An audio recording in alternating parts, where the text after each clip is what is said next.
now let's move to Taurus. So this is Sun, Moon, Rising, as well as Venus placement. All it takes for resonate with you and leave what doesn't. This is a timeless reading for our Taurus. First, bibigyan mo na kita ng iyong main card and i-clarify natin, no? Taurus. Thank you. Sa mga Taurus na nagpa-personal reading po, maraming salamat sa inyo. And sa mga nagko-comment po sa atin dito sa ating mga videos, no, maraming salamat po. Kung gusto niyo ng personal reading po, pwede niyo akong i-message dito or tignan niyo yung aking bio, nandun po yung link para sa mga details and information na gusto niyo malaman about sa personal reading. Alright, ano ang main card for this reading ng ating mga Taurus? Sun, Moon, Rising, as well as Venus placement, please. You have the Queen of Pentacles. Wow. No? Si Queen of Pentacles, feeling ko dito, parang hahanap ka ng stability mo. No? And aalis ka na ng comfort zone mo para maging Queen of Pentacles. Kita mo, nakafocus siya sa kanyang Pentacles. Nakatingin siya. Nakaupo lang siya, nakatingin. Nakafocus siya, no? Okay, let me see. Clarify natin for our Taurus. Clarify the Queen of Pentacles.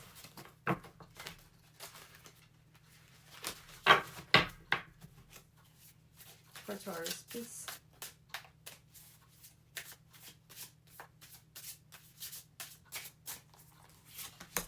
You have the Lovers.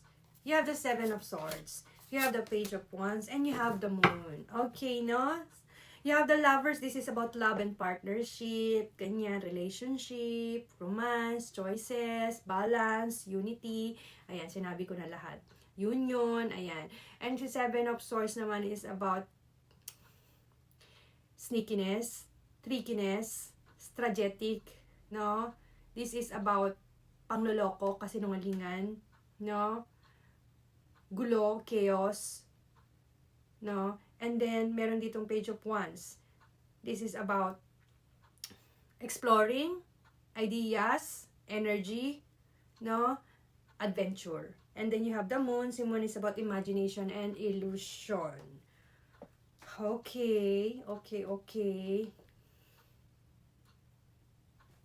so let me clarify these cards.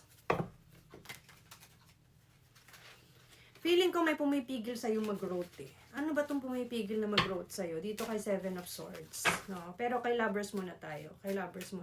No? Lovers, clarify the Lovers for Taurus. Lovers for Taurus. You have the Five of Pentacles. Okay. The Hermit. Ooh.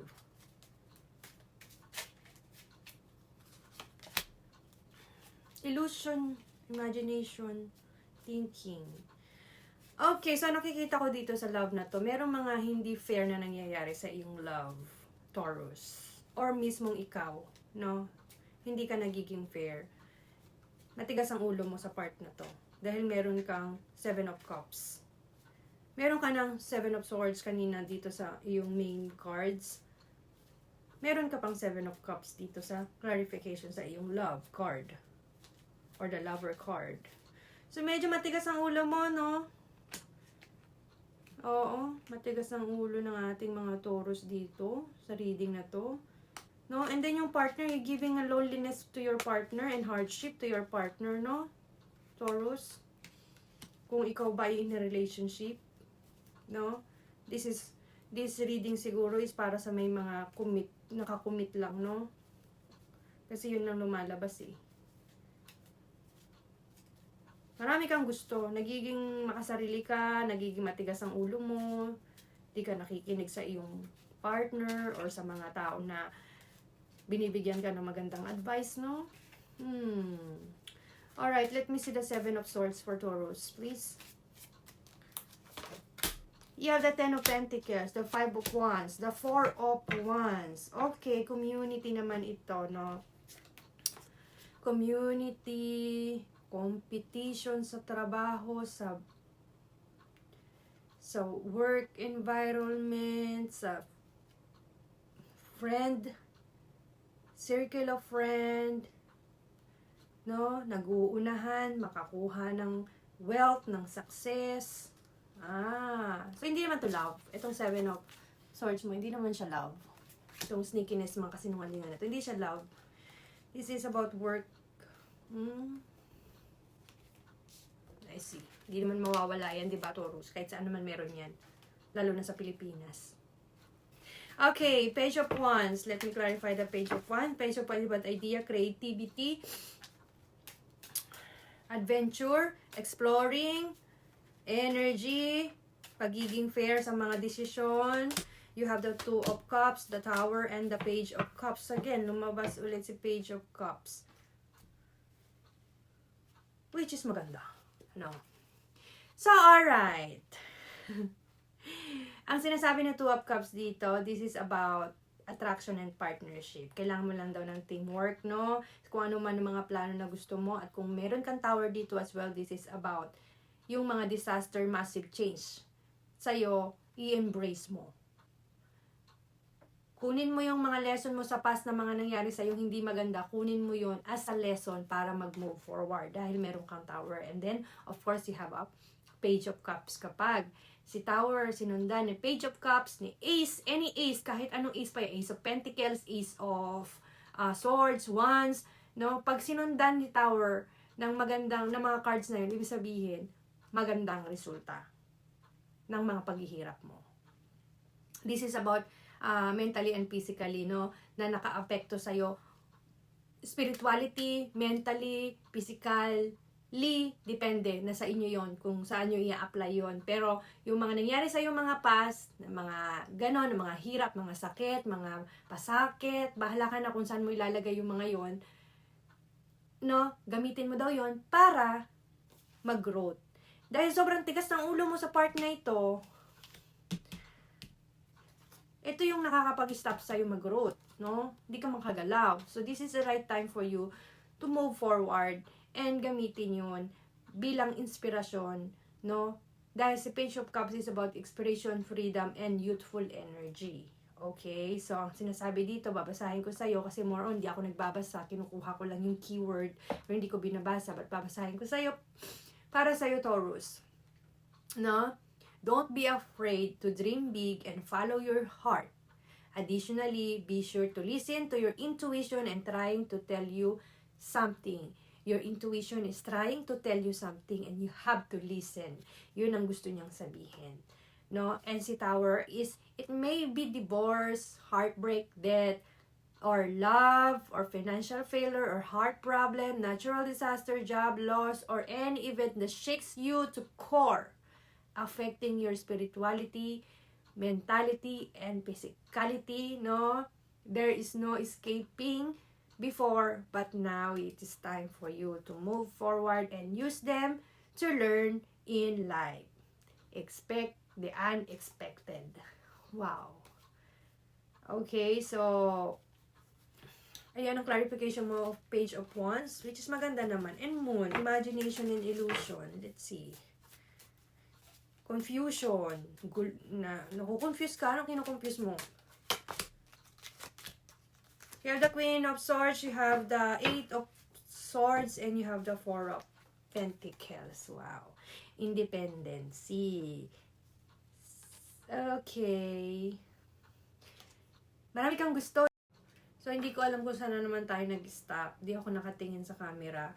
Pero, clarify ko si Queen of Swords mo. At lumabas is si Hangman, si Ten of Cups, at saka si Ace of Swords. So, nakikita ko dito, dahil si Queen of Swords is about independent, intelligent, no?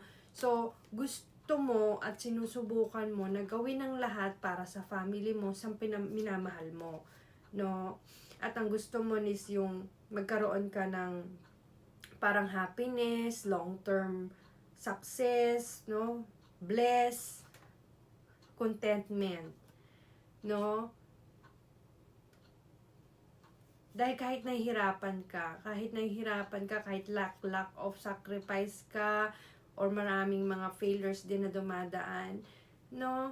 sinabi is matuto ka doon, para dahil meron kang Ace of Swords dito. This is about power, clarity, and breakthrough through idea.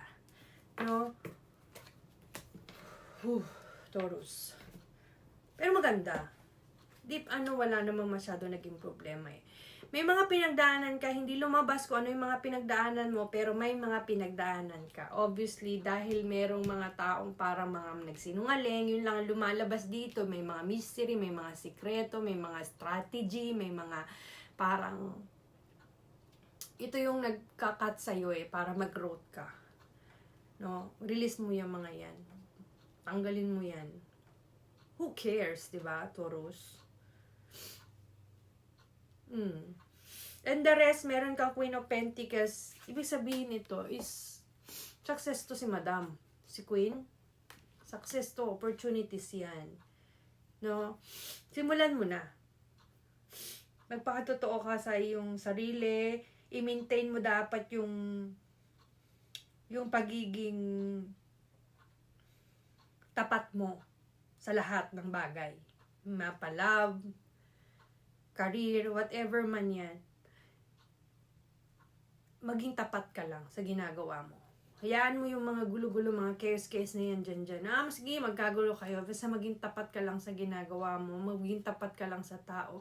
And always, lagi kang i-bless ni God. Alam nyo yan.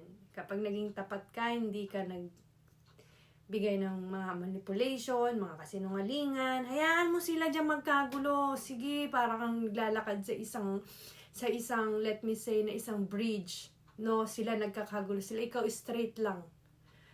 Lumalakad, diretso lang. Sa kung anong gusto mo. Sa goals mo, sa path mo. Ganon dapat ang mindset, no? No? Alright, so, bibigyan kita ng shadow work dito. Kung ano ba ang dapat or sa likod ng mga readings na to. Ano bang nakatago sa likod ng mga readings na to? Ito ang shadow works for Taurus. Taurus, please.